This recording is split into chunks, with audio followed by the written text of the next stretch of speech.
So the vinifications have finished here in Burgundy pretty much, and it's a nice time to get back out into the vineyards, feeling a bit like winter already without even the interlude of fall, the weather today. And I thought I'd do a little walk around Montrachet and the satellites of Montrachet and talk a little bit about it. So it's an interesting place. I mean, the first thing to know about Montrachet is it's very sunny, it's warm. It's actually the northernmost place in France where you can find a number of insects and plant species living and growing. And you see it's a really prime exposition. There are these very deep red soils, but with still lots of limestone fragments in them, and a pretty pitch-perfect exposition. And so we're going to walk around it and look at some of the idiosyncrasies of the vineyard, look at the satellites, and try to get to know it a little bit better. So here we are at the top of Montrachet with Chevalier-Montrachet just up there, and here you can really see the differences. Chevalier much steeper, really rising up to the tree line, and we're going to go up there in a moment. Montrachet not as steeply sloping, and very different soils too. So in fact we're actually standing on a geological fault between two facies of limestone. So we have a more, from Montrachet, a redder, more open sort of structured limestone, and in Chevalier this much denser, whiter sort of limestone.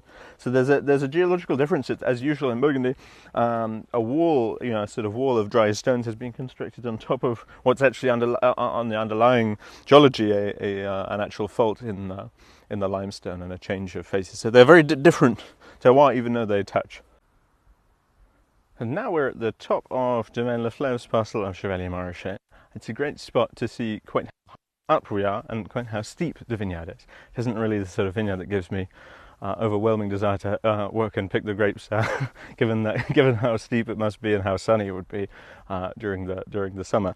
It's also an interesting spot where you can really see the underlying geology of the vineyard, because you can see here quite a hard limestone cap rock with very friable sort of marly soils underneath. So a bit more clay, a bit more water holding capacity in soils like that, and then obviously much less in the hard rock. So it gives you an interesting spot. You also see how much whiter this sort of soil is, how much more active calcium carbonate you have here than down in Montrachet, where the soils are much redder.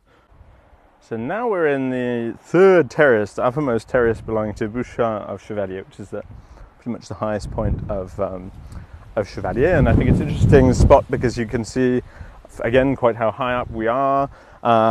To my right, to the south, you have Chassagne-Montrachet Premier Cru en Rémilly, and above, way over the tree line, you have Saint-Aubin-Mauger des Dents de Chien. They're vineyards that can look, on the map two-dimensionally as if they're quite close and might be similar, but in fact, as you can see, they're not. They're proximate, but they're not really touching, and there's not a huge amount necessarily in common between Chevalier and those other vineyards, even though their proximity has often been a selling point. They're very, very good vineyards, but it's a different beast. So we're back in Montrachet. We've come down from Chevalier, and this is a Grand Cru that has a distinction of being split between two communes, Pouligny-Montrachet and Chassagne-Montrachet, both share Montrachet. The southern Chassagne part of Montrachet is entitled to the article Le Montrachet. And is there really a difference? Well, yes, I think there is a difference. Here we're pretty much at the border between the Pouligny part and then there's the Chassagne part. We have one of the parcels owned by Domaine de la Romanée-Conti here. And you can see how already the ground falls away. You have a more southerly exposition. And on the cusp of the hill over there, if you like, when we start to get down into the sort of the combe of Chassagne going up to Saint-Aubin, you see you really have a much more southerly exposition. On top of that, then there's the big block of Barentenard, which has rose planted horizontally. That's another sort of difference between parcels. But you're getting, at least in principle, more evening sun and a richer, broader sort of expressions of wine here. What else you have? You have the Le Fleuve parcel just over there, I think. But up on the slope, Marc Collin's, things like that. That's the southern end of Montrachet, and it's a bit different from the northern Pouligny side. So now we're down in Criots-Bâtard-Montrachet. The etymology of Criots-Bâtard-Montrachet is from Criots for chalk, and lots of little stones, essentially. You see it lives up to the name for once. You also see that we're very much with a much more southerly exposition than most of Montrachet. This is actually the part of the whole big block of Grand Cru that captures the evening sun the latest in the day.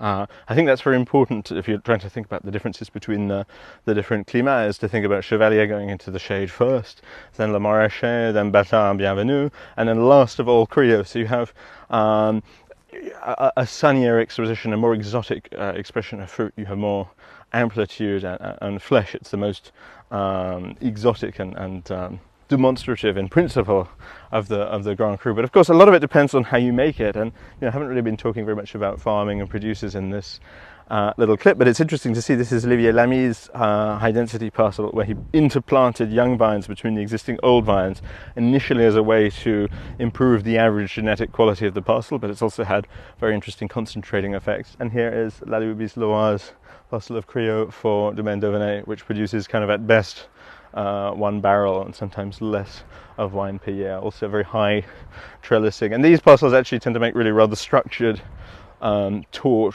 very muscular, concentrated wines in a vineyard, which can sometimes make sort of almost blousy, round, softer expressions of white Burgundy. So it's interesting to see the importance of producer and method, as well, of course, as site. So now we're in Bâtard-Montrachet, and you can see a road. Everything below that road is Chassagne-Montrachet village, and going on Pouligny-Montrachet if you go to the north. Everything above is Bâtard.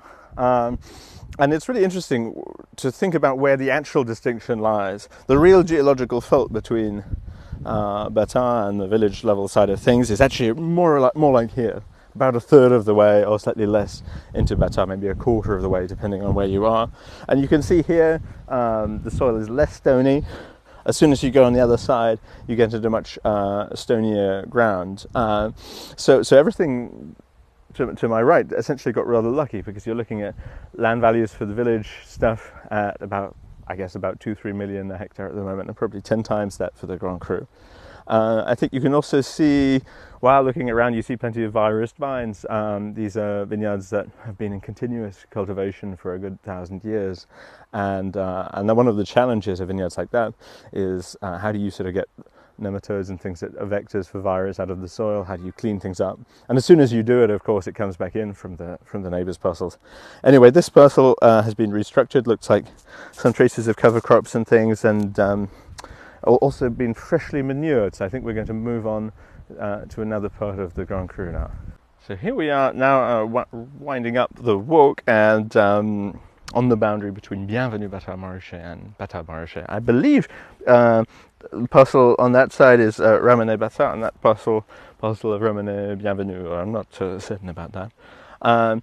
What's the difference between the two? I'm kind of clutching at straws here because I've never really been able to find an obvious difference in tasting blind. I mean, you could say clearly the exposition sort of flattens away a little bit here and as it rises up into Bâtard, but I mean, I think we're in slightly fanciful territory there. They're very, very similar. Certainly geologically, it's the same sort of story. So there you go. That's a roundup of Montrachet and its satellites.